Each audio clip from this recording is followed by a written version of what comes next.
Hi,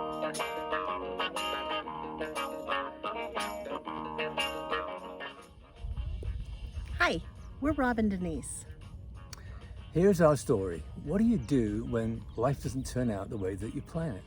We actually turned to Jesus, crying out in earnest. We began to hear from him, trust, trust, trust.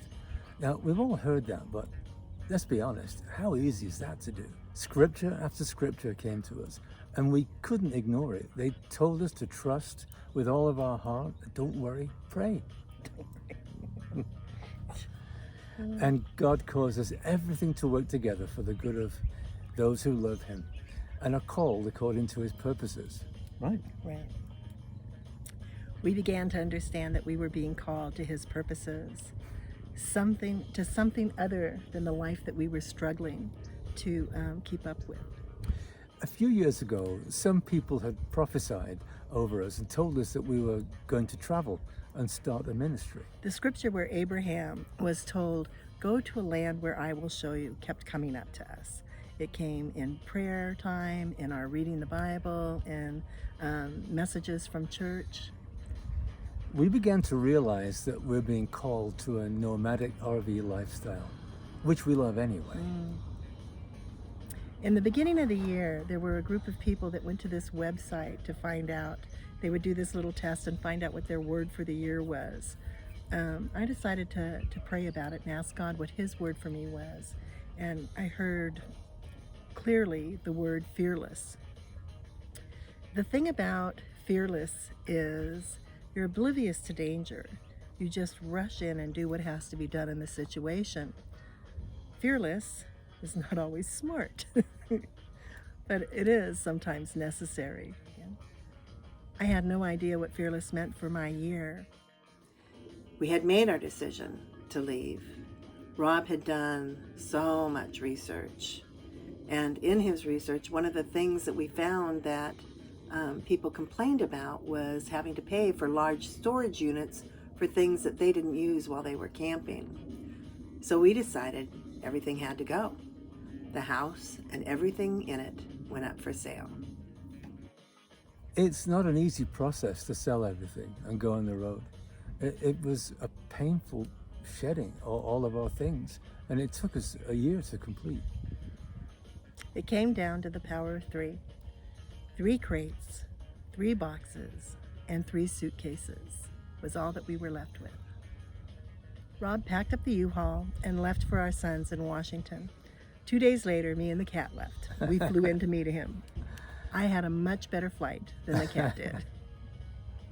You know, in my research, I'd looked for a Christian community amongst the RV lifestyle. But what I actually found was a few churches that were willing to let you park overnight for free if you did some work for them. We were looking for community. We thought about getting a sign that said breakfast and Bible study Wednesdays at 10 o'clock.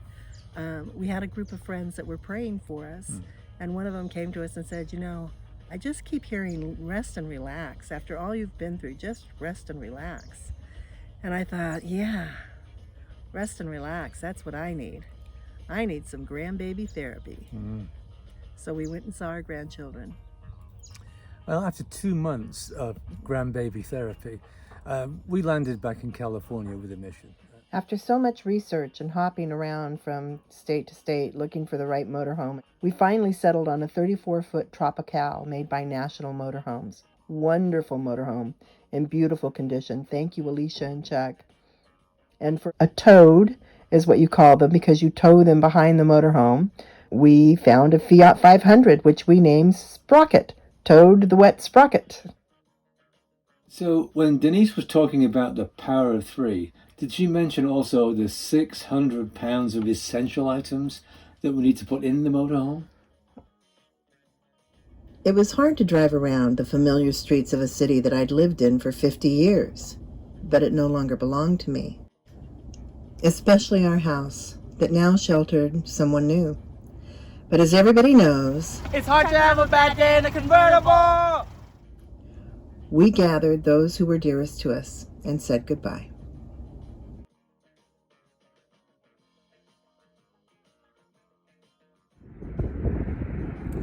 longer we traveled, the more it became apparent that the Power of Three was about something more than 3 crates, 3 boxes, and 3 suitcases.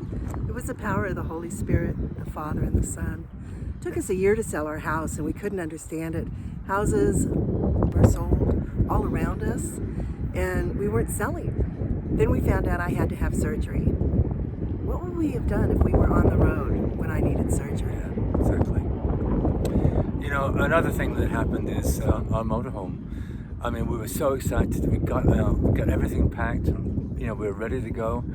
Half a mile down the road, something broke on it, and we needed to repair it. It had been towed. Gosh, we were headed for the desert. We were in the middle of nowhere. So we know that God's hand was on that. Speaking of which, God's hand's on Rob's hand. Hopefully it blows a long way away. Yes. His hand is also freezing right now. So what we're starting to understand, which you think we would know by now, is that you can't always see when you're in the middle of it where God is directing you.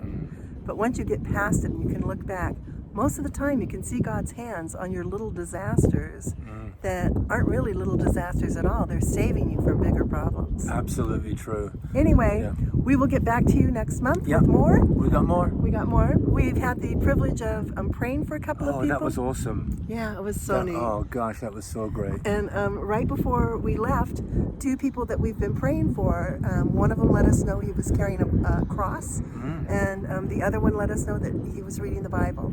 So yay, we're starting Yeah. to see fruit. We're really excited about this So whole excited. journey. And what's even great about it, these are young people. Yeah, yeah. They've got full of life's distractions, and yet they're finding time for the Lord. Amen. So Go thank you. God. Bye. If you like our videos and want to see what God is doing on our travels, subscribe to our channel. We want to build a community of nomadic friends, and we'd love for you to be part of it. And who knows, we might get to pray together. See you soon.